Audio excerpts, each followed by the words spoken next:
Perguntei-me por que alguém não fazia alguma coisa. Então compreendi que esse alguém era eu.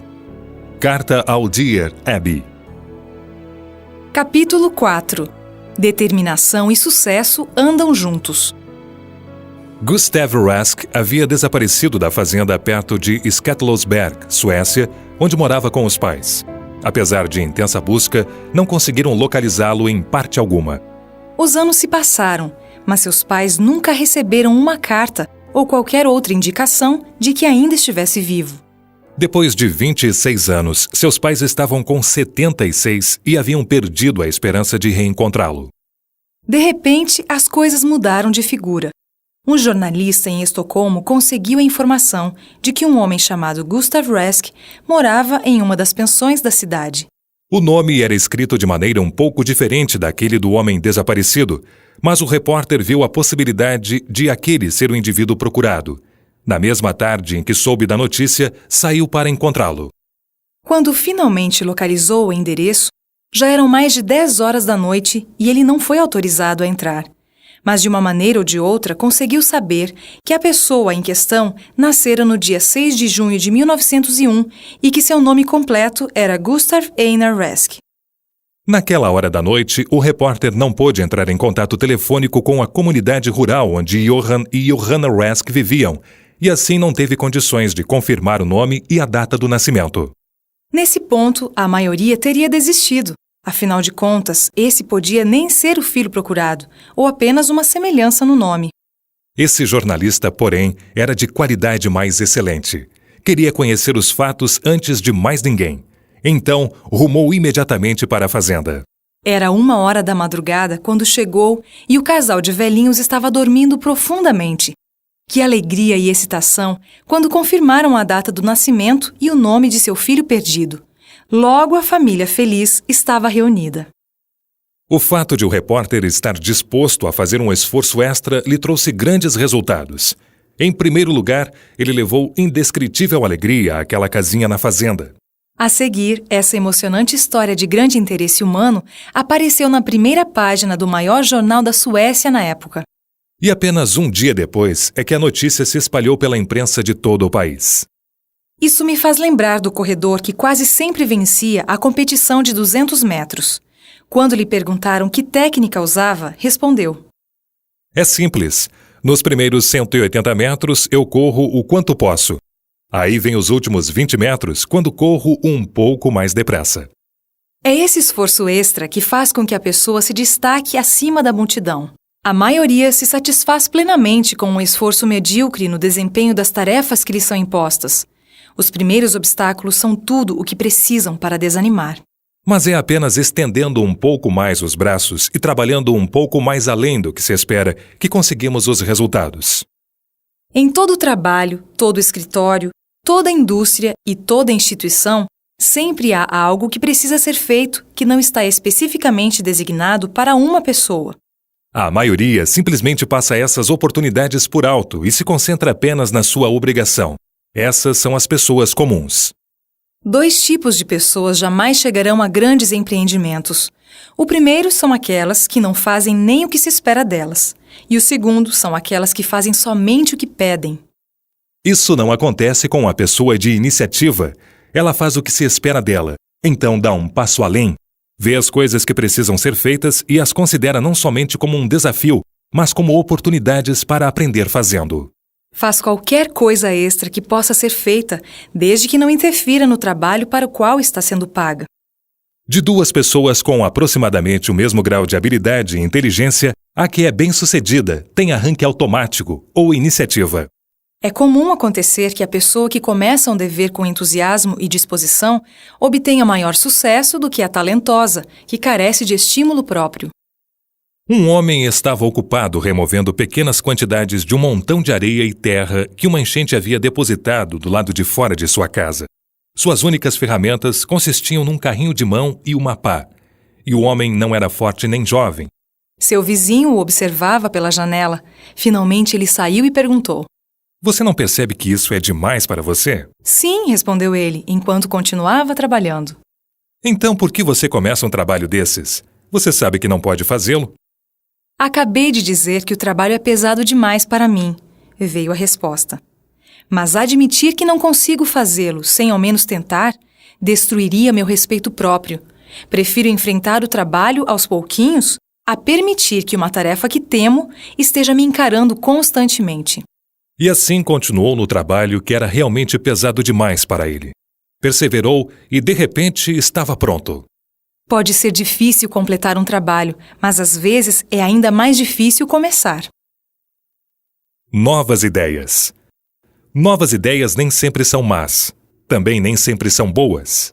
Na maioria dos casos, elas pelo menos são dignas de investigação antes de se fazer um julgamento final. Sempre admiro um velho fazendeiro que um dia reconheceu que ainda havia alguma coisa para aprender sobre agricultura e tomou uma iniciativa de estudar mais. Aconteceu assim. Era o melhor fazendeiro da região. Seus animais e produtos sempre ganhavam o primeiro prêmio nas feiras.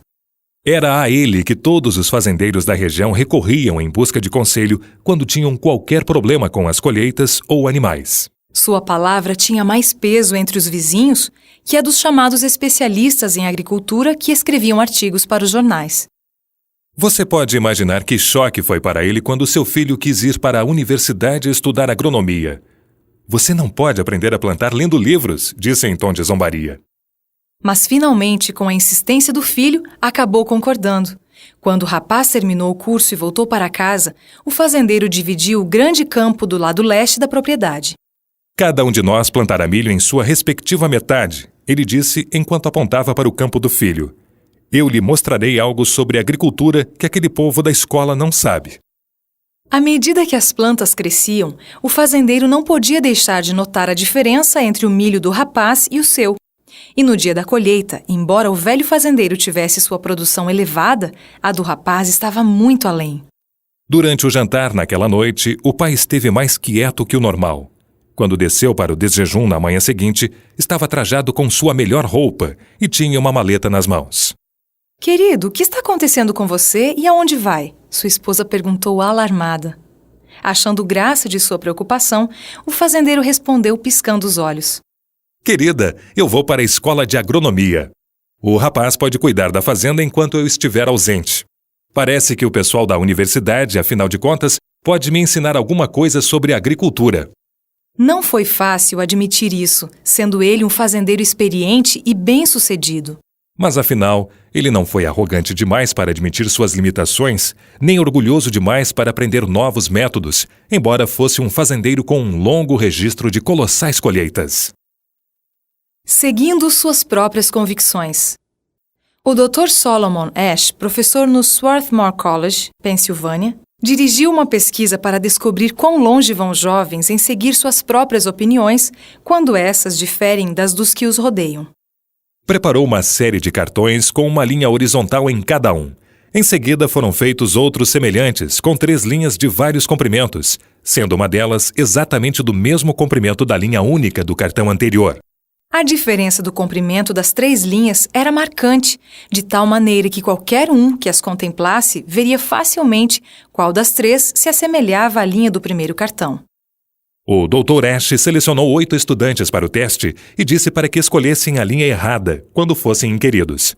Então, um 9º estudante foi acrescido ao grupo. Esse não estava sabendo que os outros haviam concordado em escolher a linha errada. Isso colocou esse estudante numa posição de minoria contra uma maioria de 8. O surpreendente resultado revelou que 3/4 dos estudantes que fizeram o teste concordaram com as respostas erradas dos outros estudantes. Em cada caso, quando inquirido por que concordou com a resposta incorreta, a resposta era sempre que ele não quis ser diferente do grupo. O naturalista francês Jean-Henri Fabre fez certa vez uma experiência que ilustra o comportamento humano.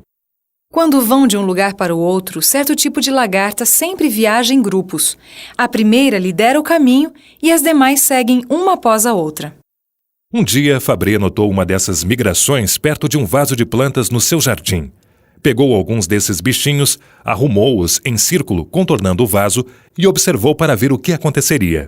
As lagartas continuaram rastejando uma atrás da outra. Isso continuou por quase uma semana, e Fabre chegou à conclusão de que elas cobriram uma distância de aproximadamente 1,5 km. Então, tomado de simpatia por elas, quebrou o círculo. Frequentemente, seguimos uma determinada rotina sem ao menos considerar o porquê daquilo, ou pensar em tentar um método melhor. Podemos até estar descontentes e reclamar sobre nossa sina ou nosso trabalho. Se nos detivermos nisso, deveremos pensar no provérbio chinês. É melhor acender uma vela do que amaldiçoar a escuridão. Um cientista que viveu muitos anos na África estudando os hábitos dos macacos relatou que se eles se aproximassem da fogueira do acampamento numa noite de frio, estenderiam as mãos na direção do fogo para aquecê-las. Mas ele nunca viu um macaco acrescentar um graveto ao fogo para que ardesse por mais tempo ou lhe prolongasse o calor. Os monos usam as coisas como as encontram, mas nunca pensam em melhorar as condições. Eram suficientemente sabidos para usar uma pedra pontiaguda, mas nunca tentariam afiá-la. Se bem que se alimentassem de grãos, nunca plantaram uma semente. Esses animais têm um tipo de comportamento que se assemelha ao de um ser que pensa, mas não tem cérebro criativo. Conheci, certa vez, um fotógrafo que ganhava a vida fotografando lugares famosos e fazendo cartões postais dessas fotos para depois vendê-los. Confidenciou-me que estaria logo sem emprego, porque não valia a pena viajar sempre para os mesmos lugares, fotografando as mesmas cenas. Logo terei fotografado tudo, ele ponderou. Muitos anos se passaram desde que ele fez essa reclamação. Desde então, dezenas de milhares de novas fotos foram tiradas e milhões de cartões postais vendidos. Alguns usaram novos temas e cenas inéditas. Outros usaram as mesmas cenas de novos ângulos ou usaram novas cores e uma legenda. 1000 novas ideias espalharam crescimento. Algumas pessoas não estavam satisfeitas com as coisas do jeito que eram e inventaram algo novo ou melhor.